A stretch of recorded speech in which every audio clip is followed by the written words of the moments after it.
very clear, and that is that cryptocurrency appears to be gaining more and more momentum. For example, El Salvador recently announced residents there can pay their taxes with Bitcoin.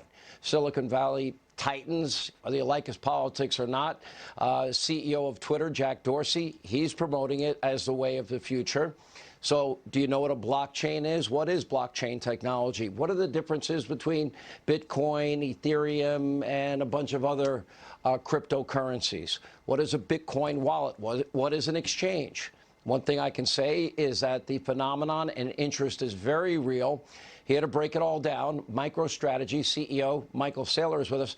All right, from a distance, I have been following you. I have been studying you. I have spent hundreds of hours with two particular friends of mine. They broke me down. And I wish I knew more. I still can't explain the algorithm. I know what an algorithm is, but an algorithm that never has a final answer, I have a hard time understanding.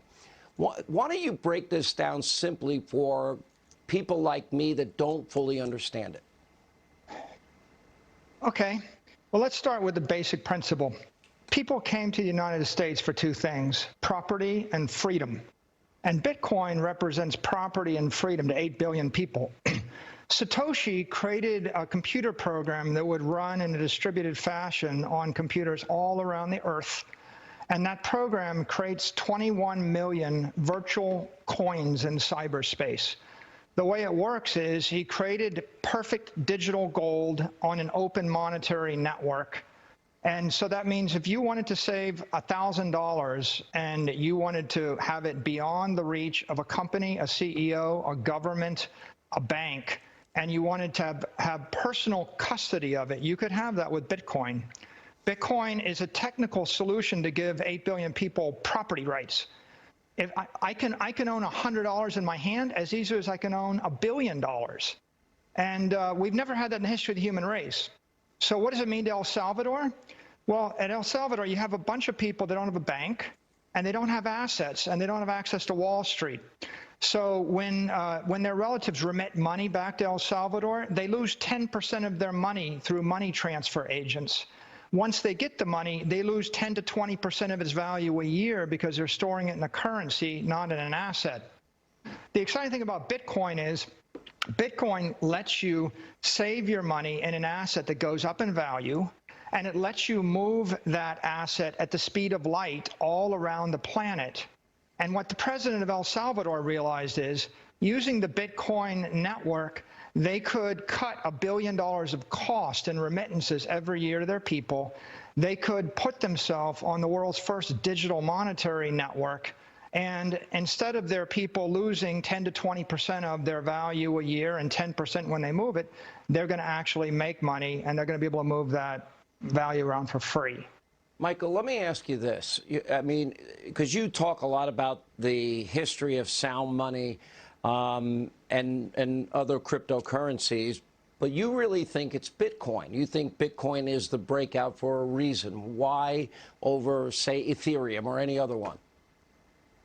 Bitcoin is the dominant crypto asset network. It's the oldest, it's the strongest, it's the most secure, and it was engineered to do one thing well, which is to keep track of 21 million virtual coins in cyberspace. The other cryptos are applications, and application networks are focused upon functionality or performance. Bitcoin is optimized for durability, integrity, security. If I want to store $1 billion for 1,000 years, I don't want a lot of bells and whistles on it. I just want to know it's secure and nobody's going to change it. So why Bitcoin? Because Satoshi started with a model of gold, and then he got rid of all the defects of gold. If you took gold and you said you can't mine anymore, you can't use it for jewelry, and nobody can rehypothecate it or short it, and you could take personal custody of it in your head, and no one can steal it from you, you would have a better gold. And so Bitcoin is designed to be that long-term store of value. And of course, humans have been looking for a way to store their life force in a store of value for thousands and thousands of years. It's kind of part of the human dream. What do you say to critics that worry that it will lose all of its value? Or what do you say clearly governments, some seem to be dead set against this. What do you say to them? Well, first of all, it's the most successful technology in our lifetimes. It's grown faster and more powerfully than Google or Facebook or Apple or Amazon. And it's a network and an asset that's held by about 150 million people, and we're adding 2 million people a week. So other than the dollar and the euro, it's the most widely held monetary asset in the world. And there's every indication that nation states are embracing it. Jerome Powell says it's a digital asset. Christine Lagarde says it's a digital asset. The head of the SEC taught a class on it. I think that people understand it's not a threat to the dollar, by the way. What's going to happen is the U.S. dollar is going to be the world reserve currency, and it's going to run on billions and billions of mobile devices. And the digital asset that underlies that currency is going to be Bitcoin. Wow. I will tell you, my friends got me addicted. I'm a student. I'm learning.